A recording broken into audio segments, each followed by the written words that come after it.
Movie की शुरुआत एक लड़के आजे से होती है। वह अपनी गर्लफ्रेंड का इंतजार कर रहा होता है किसी रेस्टोरेंट के बाहर। जब वह आती है तो वह उसे प्रपोज करता है। यह एमा आजे की गर्लफ्रेंड अपनी शादी के बारे में अपनी मम्मी को बताना चाहती है। अगले सीन में एमा मैं अपनी मम्मी के पास जाती है, जो कि वैज्ञानिक होती है। एमा यह बात अपनी मम्मी को बताती है। वह अगले महीने फुकेट में शादी कर रहे हैं। अब हमें फुकेट की होटल का सीन दिखाया जाता है, जहां पहले एमा के रिश्तेदारों को बताया जाता है। इसमें उसकी मम्मी और की चाची थे। यहां उसकी मम्मी का नाम लारा और चाची का जेनिस होता है। थोड़ी देर में आजे के चाचा और उनका बॉयफ्रेंड आता है। वो दोनों लारा और जेनिस को पहचानते थे। सभी ने सैनफोर्ड यूनिवर्सिटी में साथ पढ़ाई की थी। तभी आजे के पापा स्कॉट आते हैं। स्कॉट और लारा पहले एक दूसरे से प्यार करते थे। इस पर मैं एक ही बात बोलूंगा, कंफ्यूजन। दोनों एक दूसरे का ध्यान रखने के चक्कर में पानी में गिर जाते हैं। यहां तक मुझे एक मूवी की याद आ गई। गोलमाल है, सब गोलमाल है। सही समझे, गोलमाल 3। लाला के देवरानी और स्कॉट का भाई दोनों को समझा रहे होते हैं। स्कॉट निवस्त्र नहाने गया होता है उसके कमरे, और यह नहीं होते तब वह अपने भाई को बोलता है टॉवेल लाने के लिए। वह जाता है और उसके रूम के बाहर कोई आता है। जी हाँ, लारा। वह अनजाने में उसे बाथरूम से ही अंदर आने को बोलता है। यहाँ निवस्त्र स्कॉट और लारा की मुलाकात होती है। भाई पक्का गोलमाल है। रात में लारा, स्कॉट, आजे और एमा मतलब पूरा परिवार डिनर करता है।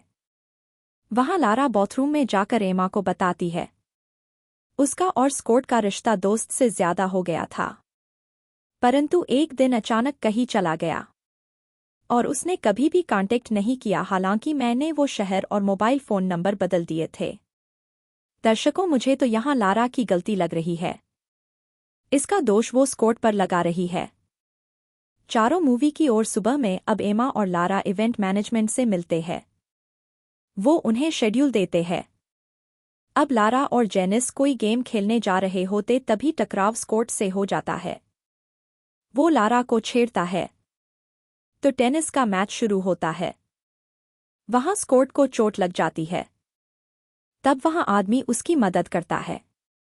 वह लारा का पंखा मतलब फैन था। वह रात में लारा को ड्रिंक के लिए बुलाता है। मुझे इस महीने के अंत तक 100 सब्सक्राइबर का लक्ष्य है, कृपया इसे पूरा करने में मेरी सहायता करें। एमा लारा जी मिलती है जब उसने फेस पर फेस मार्क लगाया हुआ होता है। वह उसे बोलता है, मम्मी आप थोड़ा नॉर्मल रहो। अब हमें डांस का रिहर्सल दिखाया जाता है। यहाँ लारा और स्कॉट दोनों के पास पार्टनर नहीं होते। दोनों सिंगल पेरेंट होते हैं, जिस कारण उन्हें एक दूसरे का पार्टनर बनना पड़ता है। हाय रे किस्मत। रात में लारा और वो डॉक्टर ड्रिंक करते हुए बातें कर ही रहे होते हैं। तभी वहां एमा और आरजे आ जाते हैं, जिस कारण लारा और उस डॉक्टर को अपनी डेट को ऑफिशियल मीटिंग बतानी पड़ती है। अब वो इवेंट मैनेजमेंट वाली लारा को शादी के लिए एक काले रंग की ड्रेस का सजेशन देती है, जो एमा की शादी के एक स्पॉन्सर ने दिया होता है। यह एक बहुत बड़ा ब्रांड होता है, परंतु उस ड्रेस में लारा चुड़ैल जैसी लगती है। वह अकेले में ड्रेस पहनकर भी देखती है। एमा एक सोशल मीडिया इन्फ्लुएंसर है। फिर हमें दोबारा से पांचों दोस्तों का मिलन दिखाया जाता है। अरे एमा और आरजे के घर वालों का। वो साथ खरीदारी करते हैं, पार्टी करते हैं, कुल मिलाकर मजे करते हैं। वहीं दूसरी तरफ एमा के मन में चल रहे लारा और स्कॉट के रिश्ते के सवाल आरजे से कंफर्म करती है। तब आरजे कहता है, मैं तुमसे सच्चा प्यार करता हूं, मेरे साथ ऐसा कुछ नहीं होगा। अगले दिन जब लारा पुल में नहा रही होती है तब उसे वह डॉक्टर मिलता है और वह रात में डिनर चलने का बोलता है। होटल का मालिक स्कॉट और लारा को बुलाता और बोलता है, इधर हर जगह हमारे कैमरे लगे हुए हैं, हमने सब देखा है जो अपने बीच पर किया था। कृपया दोबारा ऐसा मत करना। होटल का हर स्टाफ उन्हें देखकर हंस रहा होता है। इसी कारण एमा भी लारा से झगड़ जाती है। तब लारा एमा को सोशल मीडिया और शादी को अलग अलग करने का बोलती है। तब स्कॉट और लारा का मन हल्का करने के लिए एक जीप में जंगल में जाते हैं और वह खो जाते हैं। सच वाला प्यार वाला नहीं। आजकल लोग क्या क्या सोचते हैं। उनकी जीप भी खराब हो जाती है। मुझे इस महीने के अंत तक 100 सब्सक्राइबर का लक्ष्य है, कृपया इसे पूरा करने में मेरी सहायता करें। लारा को वहां से बाहर निकलने का रास्ता सुझाता है। वह बीच पर जाते हैं। यहाँ लारा और स्कॉट अपने गिले शिकवे दूर करते हैं।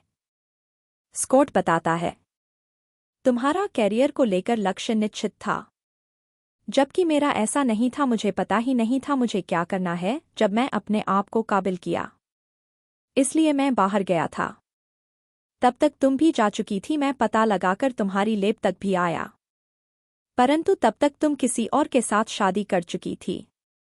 तो मैंने भी आजे की मम्मी से शादी की, परंतु कुछ महीनों से ज्यादा हमारी शादी नहीं रह पाई, क्योंकि मैं तुमसे प्यार करता था। इन बातों के दौरान ही स्कॉट का भाई उन्हें लेने आ जाता है। वह डॉक्टर भी उनका इंतजार कर रहा था। तब लारा उसे समझती है। एमा भी अपनी मम्मी से माफी मांगती है और इवेंट मैनेजर को बोलती है, मेरी मम्मी उनकी मर्जी के कपड़े पहनेगी और अपनी मर्जी की स्पीच देगी। रात में एमा अपनी मम्मी लारा से मिलती है और खूब बातें करते हैं।